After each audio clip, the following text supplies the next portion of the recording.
Beautiful. Hello, ARC family, and welcome to the ARC Journey. Today we have Dr. Brent Sleasman, who's going to share with us from Winebrenner Seminary. We did not at our regional conference have the opportunity because of the uniqueness of the situation, because of the time constraints that we were all under. It was a unique time and a unique season, and so we are looking to try to catch up with these videos and hear the story of what God is doing, the incredible ways that God is working, and there is no doubt that God is doing that at Winebrenner Seminary.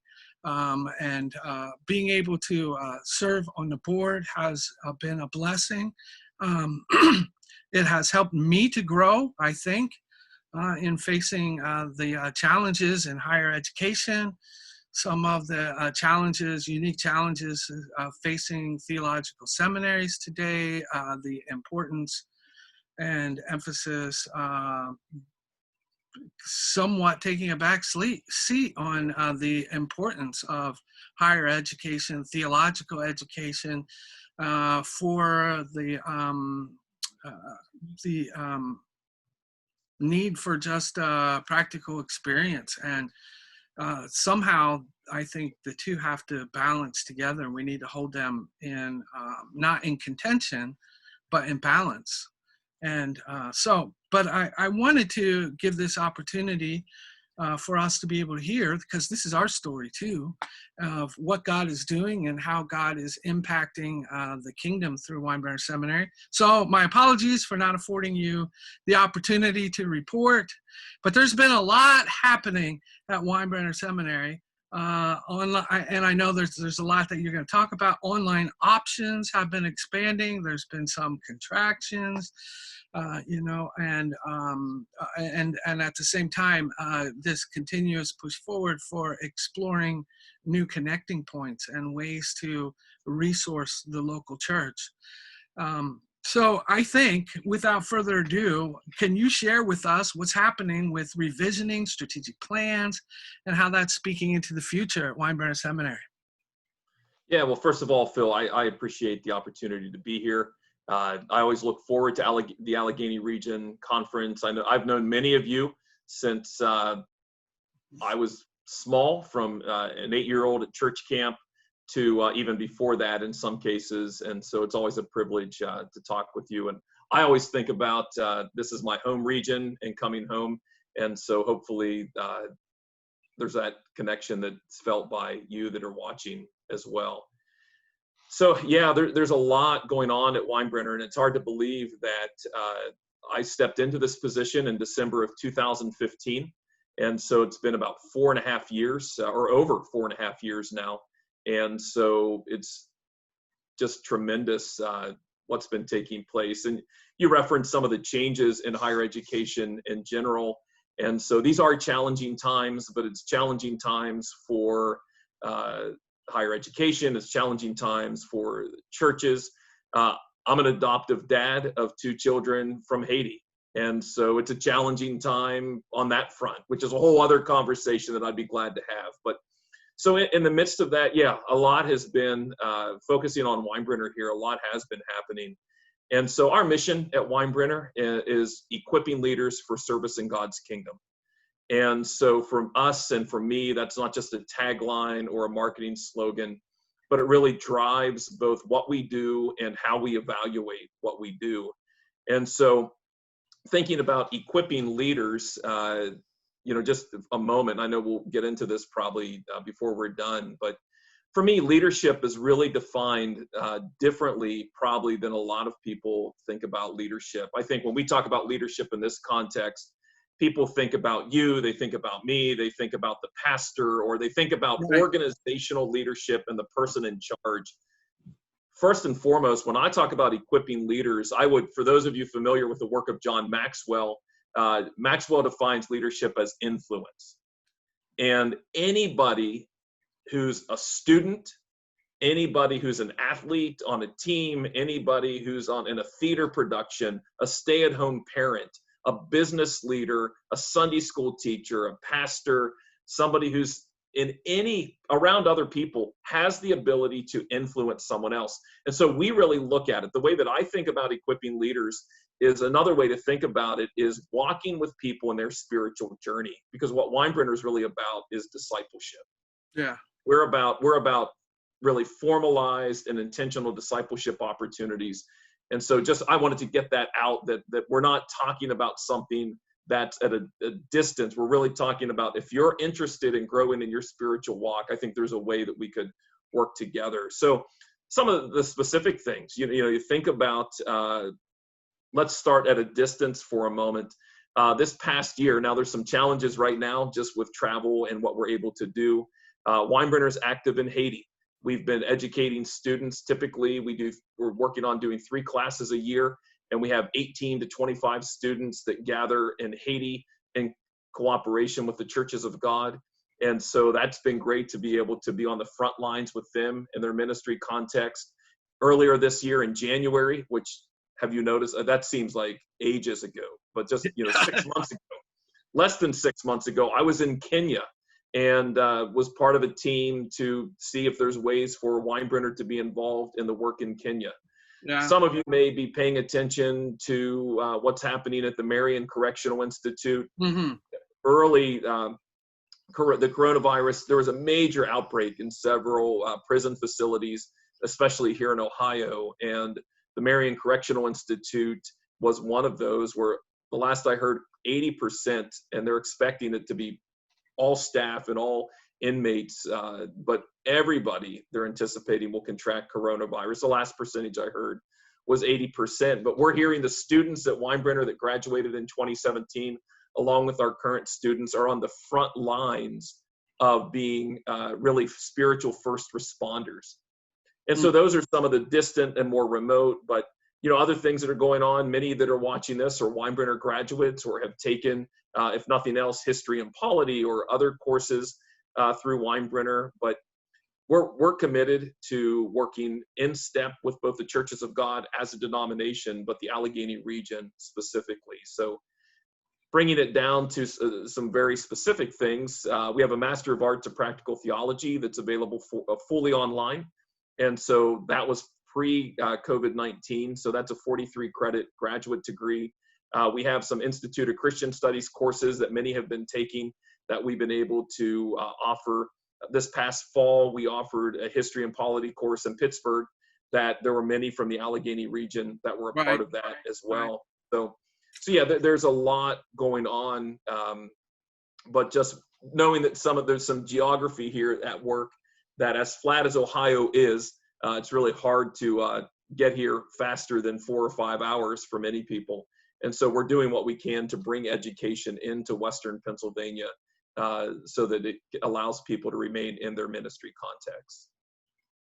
And one of the things that I hear is that the cost and the need to relocate. So we're trying to deal with the relocation issues.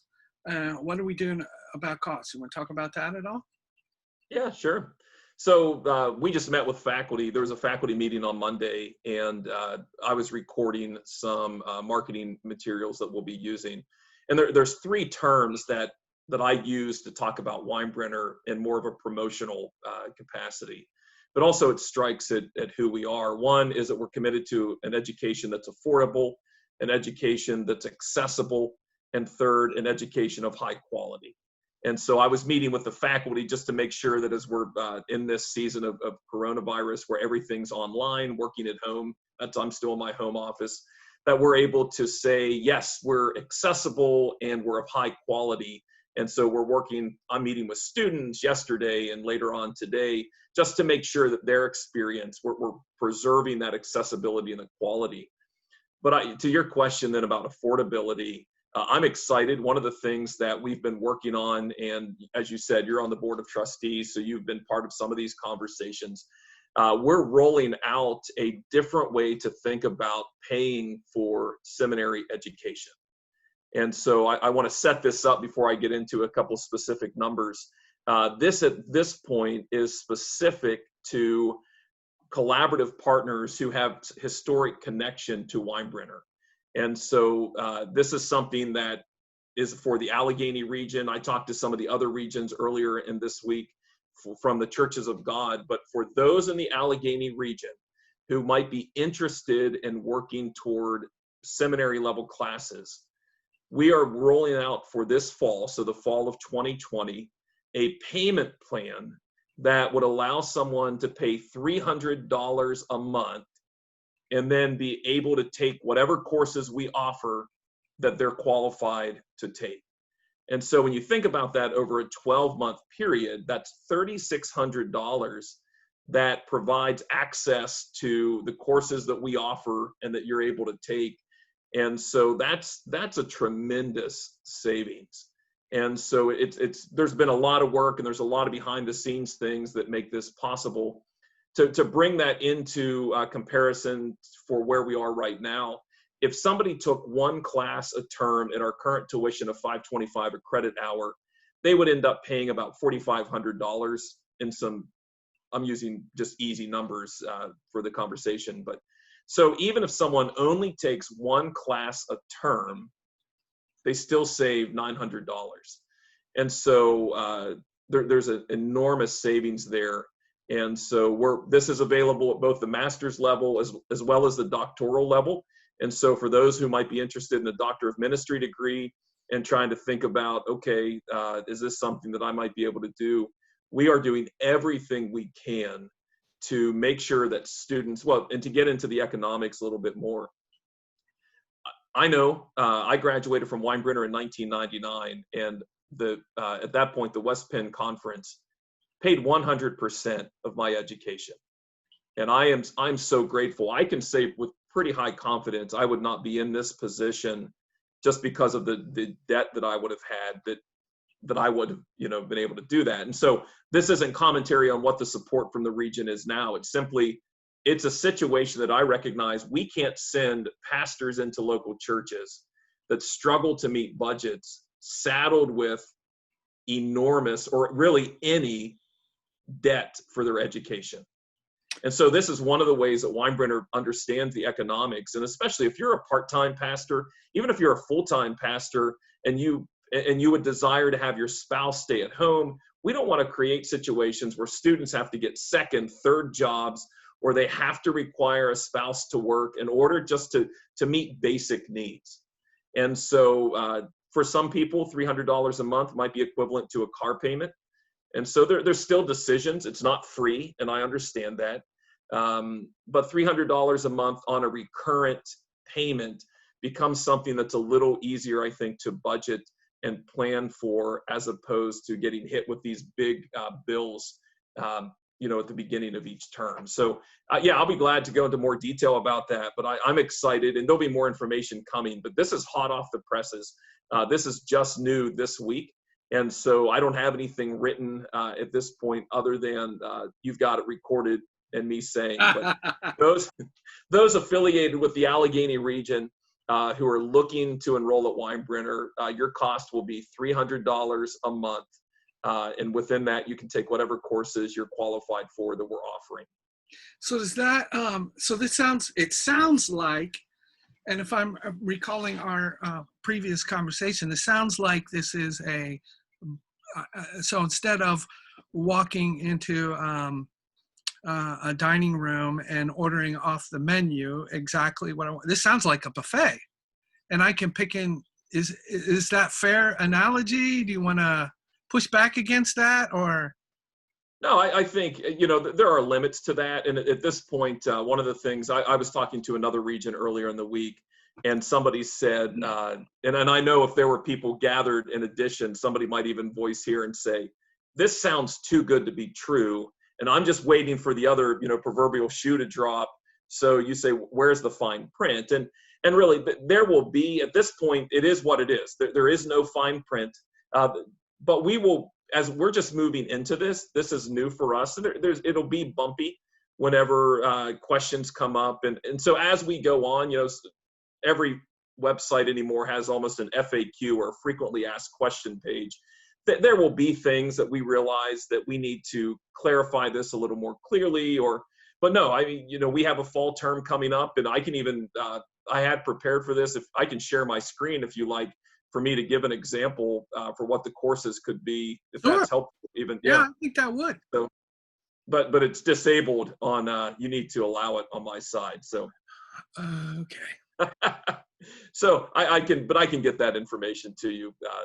Sorry, viewers at home, this is not helping you right now. But yeah, there's a variety of online and on-site classes. But again, anything that's offered in a given term, there's still limits within that. It's not, our courses still fall within a trimester schedule and so on.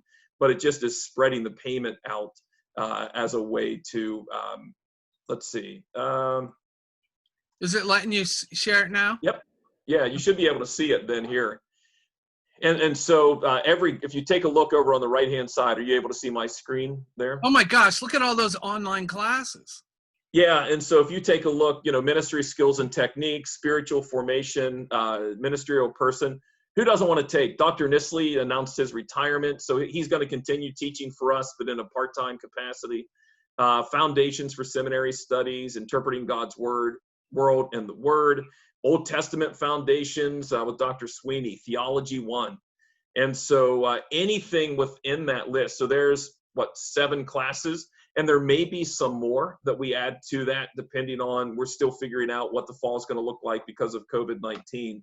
But these are the courses I can tell you with certainty that are going to be available online. And so, and the reality is, to your point about the buffet, just like you walk through and look at a buffet, and there's always more food there than you can take.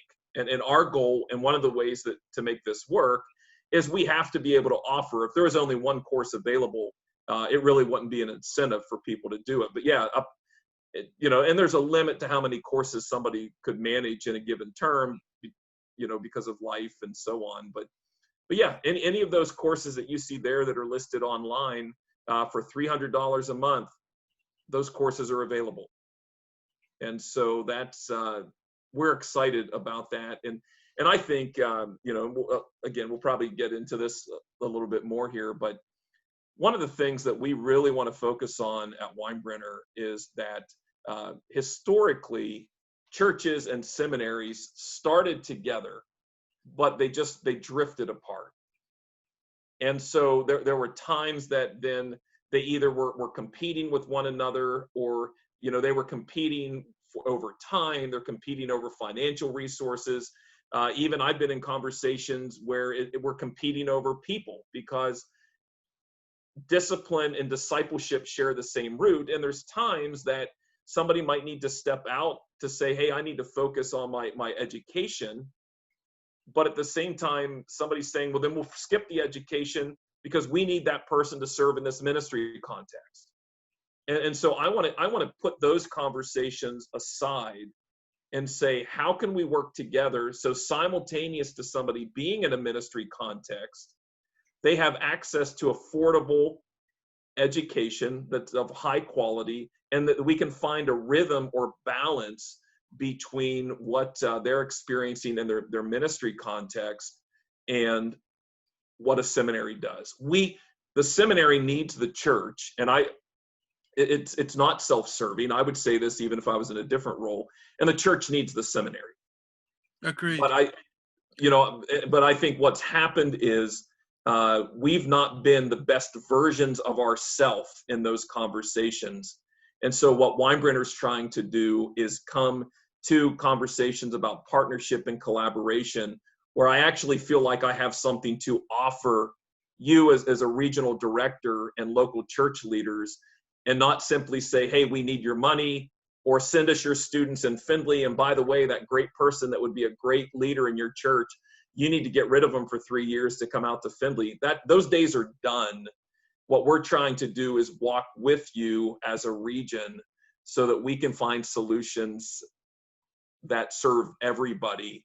And so the pricing is a way that we're trying to step in and just think differently about what education could look like in a context like the Allegheny region. So that conversation is, this the new pricing and opportunities are around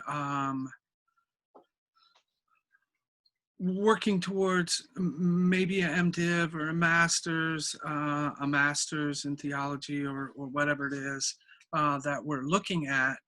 My question, I think, comes down a little more narrowly in that as a pastor in a local congregation, I have identified, and we have identified that God has called up 5 elders, leaders, co-pastors, and I'm wanting to train them, or I'm wanting to equip them to be the best.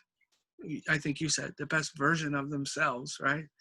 And how can we partner? How can I seek a partnership with Winebrenner to help train those elders, or even to feed or to begin to disciple my deacons or potential leaders that I see. You understand what I'm asking. So how is the seminary coming alongside, or how can we come alongside to create these kind of less formal partnerships? Yeah, and so that's a great question. And so a word that keeps coming over the past few months has been the word rhythm in terms of working together. And so I some things that, again, some steps we're taking to really hopefully address the question that you have. So I think one of the things that that seminaries, and I'm just going to name it, one of the things that we've done is at times, and I'm speaking on behalf of a larger collaborative, not Winebrenner, not me, but just, if everybody can follow. But I think seminaries collectively have looked at leaders, and let's say that elder, let's say they preach at church, once every 6 months, and they may visit some folks in the hospital. I mean, they're carrying out the functions, pastoral functions in a local church. And so they might look and say, well, I get good feedback from my sermons at my church. I have that opportunity. And then they come to a seminary and they say, oh, by the way, all that experience you have with preaching, it doesn't count. We're going to make you, because we believe that education, I'm being facetious here. This is not me. Don't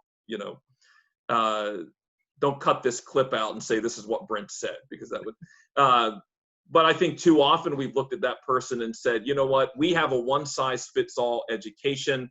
I know that you're doing that in your ministry context, but I don't care.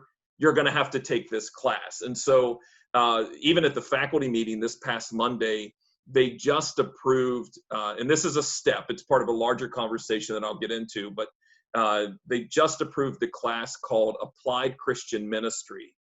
And that doesn't mean much to you, but here's what it means. Here's what it means. I was on camp staff last summer with George and Marcy Marasia were camp deans. And I know how much work they put into that week of camp. And so, yes, this is a recruitment for George and Marcy, because I know you're watching. But also, it's just, that rhythm of ministry. We've got to find a way that people that are engaged in ministry can get some level of credit toward an educational experience. And that's what this Applied Christian Ministry course does, is it takes someone who is really putting work into a week of church camp, or work into a mission trip, or that elder who really comes maybe from a business background, but they get their ministry of business differently, and to be able to look at them and say, we want to walk alongside you. We don't want to compete with your experience. We don't want to burden you with cost, but we want to honor the fact and really add value to what you're doing. If you're preaching in your church on a regular basis, and and there's still steps to take. Hey, you have feedback from the congregation. You may have a mentor that we help you establish. You have a video of your sermon, and a faculty member who teaches homiletics looks at you and says, you look like a student that's taken my class. And so why make you take the class when you've already, and so that way you may want to take something else instead that isn't a strength. And so, thinking about the ministry skills and techniques class that was on that list that I just shared. A lot of what that has to do is things as simple as, how do you do baptism? How do you do communion? Some of the, again, just the ministries and skills, the skill-based things that, what happens when you have to do a funeral? And, oftentimes folks get into these settings and some have never done that before, but at the same time, many have done that many times. And so to say, what, if I've baptized before, why do I have to take a class that's going to force me to learn how to baptize? Those credits and that cost probably would be better dedicated somewhere else. So thinking about, your example of an elder, we're working on, in the short term, thinking about it that way. How can we honor the experiences you've already had?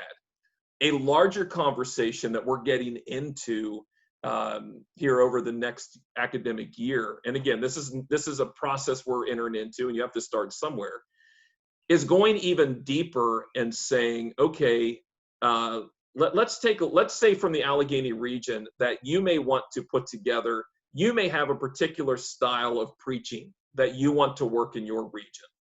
You may have certain expressions of worship that are unique to Western Pennsylvania and West Virginia that, you're thinking about. And so we can work with you collaboratively, and the steps we're taking is to figure out, there may be able to things, I don't know what it used to be called, Pastor's Day Apart, but there may be things that are happening in the Allegheny region, even at conference, that we can collaboratively work together. And you may say, we want this list to come from Winebrenner. We want these experiences in the Allegheny region. And so when this student completes all of that, can they graduate with this degree? And so, thinking about how can we work together in a way that really, again, adds value to what you're already doing, instead of making people be redundant in their activities. So really just trying to incorporate the rhythm of ministry in. And honestly, when you think about the recurrent payment plan, that's really helped clarify this for us. Because when somebody's paying monthly, it gives you access to a mentor 12 months. It gives you access to resources throughout. And so even if you're working maybe on putting that week of church camp together and you're not really registered for the class, that's where you may be taking a class, but also you have access to a mentor to work on this applied Christian ministries piece. So that, there's a place that we're trying to make our economic structure fit with our academic offerings as well. Yeah. So I have a story in mind, because I would love to hear how God has been breaking out in unexpected ways. Can you tell? I think that the story needs to get out, or they need to hear the story of what happened with our counseling ministry. And can you share some of that with the region? Yeah, sure. So probably about 6 years ago, it was a few years before Winebrenner started a Master of Arts of Clinical Counseling. And I know, it depends who's watching, and you know who you are. Always asked if that program's available fully online. It's not. We're working on that. It's not there yet, but we're working in that direction. So we again, our commitment is to be active in the community and to reach out. And so we hosted last November a mental health in the church event. And so I was traveling for another conference and made my way through several churches in Southwest PA as well. But I got the reports and just kept coming through the day, as the numbers there were close 100 people who came. And so out of that, there was somebody who has a fund at the Findlay Hancock County Community Foundation. And so they're interested in committing some financial resources to doing some future events as well. We've had some churches that have contacted us and have said, hey, we would love to make an event like this available to people in our own local congregation. What were they invited in to talk about? Well, I think, so if you go back a few months, if this was February, my answer would have been the interest. there was just a rising, we're still dealing with the rise of the opioid crisis where, families are struggling. And just if I can, this is probably the most controversial thing I'll say here, but if we go back to February, opioid crisis, families disintegrating, economic challenges, and when people say things like, we just want to go back to the way things were right now in this moment, I challenge that, because if you think about how things were 4 months ago, is that really the world that you want to go back to? But that's a separate conversation. And Good so, point, though. yeah, and so, but now since COVID-19, I mean, you look at the rise, suicide rates, you look at mental health issues, just the what we're finding is, and it's no surprise, that people need to be in relationship, they need to be around others, they need human interaction and contact. And so part of what people are asking for, and we have several of our faculty who are licensed professional counselors, are meeting with people either if they can figure out a way in person, but social distance is a challenge, but even telebehavioral health, something like this is available just as a counseling option. And so people, honestly, they're looking for meaning, they're looking for hope, they're looking for ways to not fall into despair, they're looking for assistance on working with their spouses or their children. They're thinking about, big shock, pastors have marital problems too at some points, but but even people in a non-pastoral context are looking for ways in which, probably the best way that I heard somebody talk about it was, there's such a stigma around issues related to mental health. And so if somebody goes to a counselor, the assumption for many is that, well, there's something wrong with them. And that's so wrong. If somebody goes to a marriage retreat, that doesn't mean that they have a problem or, issues in their marriage. We're just trying to be better at expressing love and in our relationships. And so, yeah, the mental health in the church in a lot of ways was just trying to normalize conversations about mental health in a faith-based context so that people didn't feel awkward about them, and also providing resources to pastors. My guess is any pastor that's watching this, their pastoral care and counseling conversations have only increased over the past few months. Yeah, and it's only going to rise, or that's the prediction. It's only going to rise. So this came as a partnership. A local ministry came to the seminary, and seminary came to that. I mean, it was the joining together that launched this whole big impact, and I think what's important there, or the big takeaway for me, is that if God's moving and you have a question, the seminary is a partner that we could seek out a partner connection with, and you were able to do it. What, in the Lima area? It was just Lima? Yeah, well, and again, right now events are a challenge in anywhere, but we had a mental health in the church event tentatively scheduled for the Lima area, also another one at a local church here in Findlay. Talked about doing another one in the Winebrenner building as well, but and we're trying to think about ways could those events move into more of an online forum similar to this. So, but the interest is still there, and when the opportunity does return, that we could gather together in numbers beyond 10 in our case, there will be an opportunity for us to continue thinking about mental health in the local church. But yeah, to your larger point about, I'm sure there's a question that somebody could ask me and my answer would be no. But I would be hard pressed at this time to come up with an answer to a question, a legitimate question. I invite questions about, can you partner with us in this way? What can we think about this? And usually my answer has been either yes, not exactly what you're asking, but even more so, can you give me a sense of what problem you're trying to address, and let's come up with a creative solution. I don't know if I've told anyone outright, no, we can't do that. And so, I think that most people stop from asking because on the other end, the assumption's made, oh, well, seminary Winebrenner couldn't do this, or Brent's not going to be able to. Don't make that assumption. Do not make that assumption. We need to think about leadership development in the local church. Is there a way for us to walk in rhythm with the local church?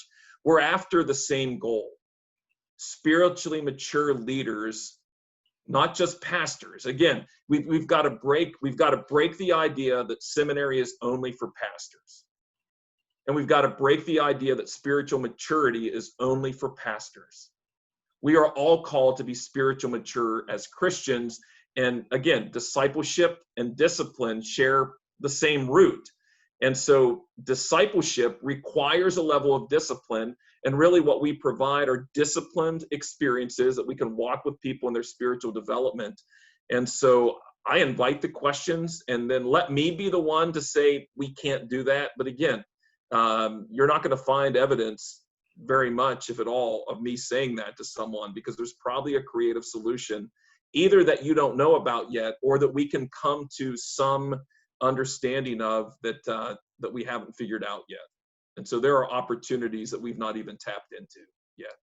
Good answer. That's good. So how, as a local congregation, can we partner with you?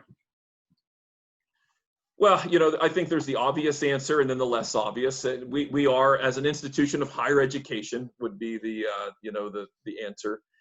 The core of what we do is provide education. And so I would invite, consideration of if there's somebody in your context that you could identify and encourage, you might be able to enroll in a class. That would be an obvious place to start. Get the word out about the $300 a month. There may be people in your context who are interested that you just need to encourage them. So those are a couple places I think that are obvious. I think the less obvious would be, in a local, whether it's as a region. And so when you think about credentialing and you think about, going to talk about pastoral leadership for a moment, those of you watching who are in leadership in the Allegheny region, I both invite and challenge. Let's think together of a way that we could walk together for Winebrenner working with you to assist in your comprehensive leadership development in the region. And so that's thinking about pastoral leadership for a minute. Down to the local church level, we can think about whether it's something that's formal or informal. Is there a way that we can help you? Can I personally help you in your context? Think about your own leadership development for the leaders, Sunday school leaders, those that are functioning. But again, we want to train leaders for ministry, but then we want to think about if someone in your congregation owns a business, how can they walk into that business on a Monday morning, carrying their faith with them, and not give them a sense, you're mature as a Christian, you need to be a pastor. No, we need mature insurance salesmen. We need mature managers at Walmart. We need mature florists. We need mature people who come and gather in a congregation and express their faith, and they're excited about what God's doing. And I want people to think about seminary, or think about myself as a resource that I can help you think about and share. And even on a more personal level right now, some churches are really navigating this, just some of the race conversation since the killing of George Floyd. And so this will be the second controversial thing. And if you're not, you should be. Mm-hmm. Mm-hmm. But I'm an adoptive dad, and I'm not at all saying that my experience is the same as a 45-year-old African-American male. But if I can be a resource to you personally and just share what we've learned, what that journey's been like for us, I can share my personal story as well. I want people to know, to your question, Phil, I want people to know that me personally, but also Winebrenner as an organization, we are a resource that I think is just underutilized. And I want to make sure that I'm providing the kind of resource and support that I can to the churches in the Allegheny region. Right. So I think the challenge for us, the challenge for the seminary, the challenge for us in our ministry context is to reframe the concept that Winebrenner is not just for training and equipping people for ordained pastoral ministry. It is here to equip the priesthood of all believers. And how do we do that? How do we think? How do we change that mindset, change that culture of our thinking? And I think it's just going to take time. It's going to take time. It's going to take continuous conversation about it. And I think that sharing some of the steps that you're taking the time. So I want to just say thank you for giving. I know that even though you're still working from home, you're like the rest of us. It's just become busier, more meetings and more opportunities like this, and we don't want to let anything slip by. So thank you so much for sharing. I know that this is a whole lot more, or you shared, and a lot bigger platform than you would have received at conference. So I'm hoping that this works out to our benefit. Would love to continue to do this, to have these conversations, maybe even more specific as we go forward. So thank you so much. I just would like to pray with you before we release you and to challenge the day. Heavenly Father God, we thank you for what you are accomplishing. I thank you for the opportunity that you've given to us to partner with Winebrenner Theological Seminary.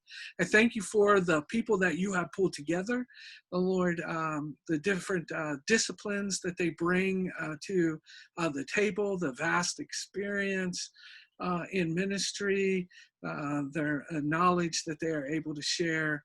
And God, I just ask that you would help us to continue to reframe the conversation, that this is not just for those who are in professional ministry tracks, but this is for this education, these resources are for the kingdom as a whole.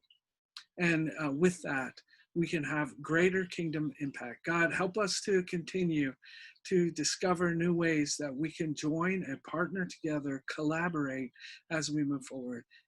We ask this all in your name. Amen. Thank you so much, Brent. You have a wonderful day. Hey, I appreciate the opportunity. Thanks, Phil. Thank you. Bye-bye.